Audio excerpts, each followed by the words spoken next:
كثيرا. أما بعد فأعوذ بالله من الشيطان الرجيم. بسم الله الرحمن الرحيم.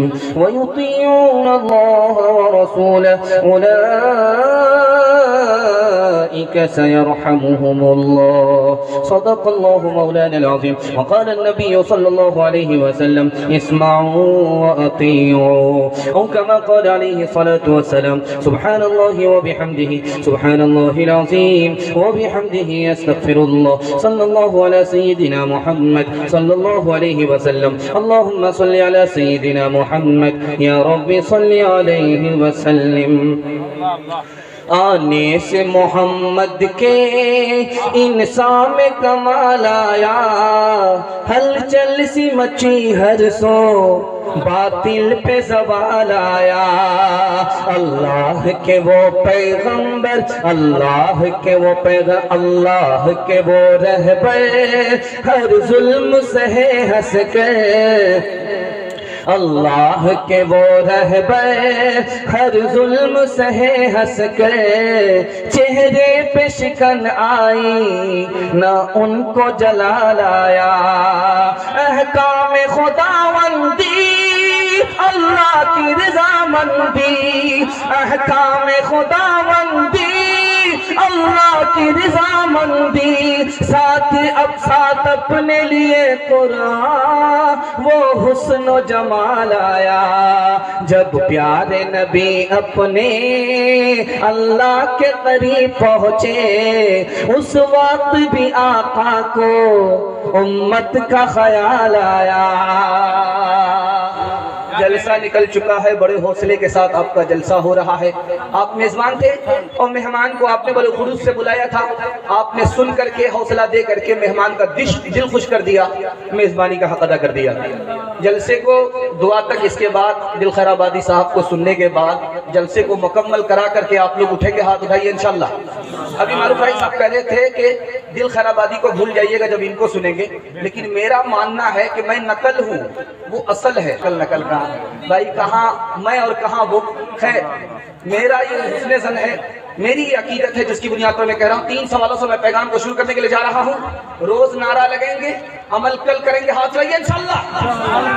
نہیں، آج ہی نعرہ لگائیں گے اور آج سے شروع کریں گے.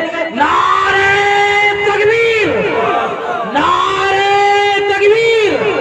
ارے بھائی درگاہ بستی والوں، اگر آپ نعرہ بھول گئے تو اس مسکان بہن کو یاد کر لو کیسے نعرہ لگائی. اب اسی طرح آپ بھی لگاؤ نعرہ تکبیر. نوجوانان درگاہ بستی، جناب دل خیر آبادی، مفتی سعد النجیب صاحب، علماء دیوبند، نعرہ تکبیر.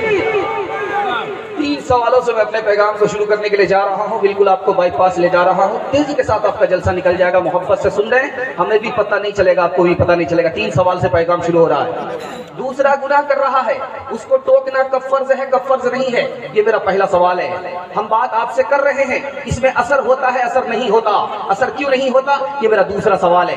تیسرا سوال ہے، ہم خود عمل نہیں کرتے ہیں، دوسرے کو نصیحت کرتے ہیں، نصیحت کرنا جائز ہے کہ نہیں ہے، یہ آخری سوال ہے. مکمل سنیں گے، سمجھیں گے، کل ہاتھ لائیے انشاءاللہ. ذرا دھیان رکھیے گا، آپ کے دماغ کو ٹٹولا جا رہا ہے کہ آپ لوگ یہاں ہیں یا درگاہ میں دفن ہو گئے. 3 سوال ہمارے ہیں، پیغام شروع ہو رہا ہے. میرا پہلا سوال تھا کہ دوسرا گناہ کر رہا ہے، اس کو ٹوکنا، اس کو روکنا کب فرض ہوتا ہے؟ جب وہ دوسرا قبول کرے گا اور تکلیف نہیں پہنچائے گا تو دوسرے کو گناہ پر ٹوکنا فرض عین ہے. اگر آپ نہیں ٹوکیں گے، آنکھ بند کر کے گزر جائیں گے تو وہ تو گنہگار ہے ہی، اس سے بڑے آپ گنہگار ہو. دوسرا سوال تھا کہ ہم آپ سے بات کر رہے ہیں، آپ سن لیں، ہماری بات کا اثر کیوں نہیں ہوتا؟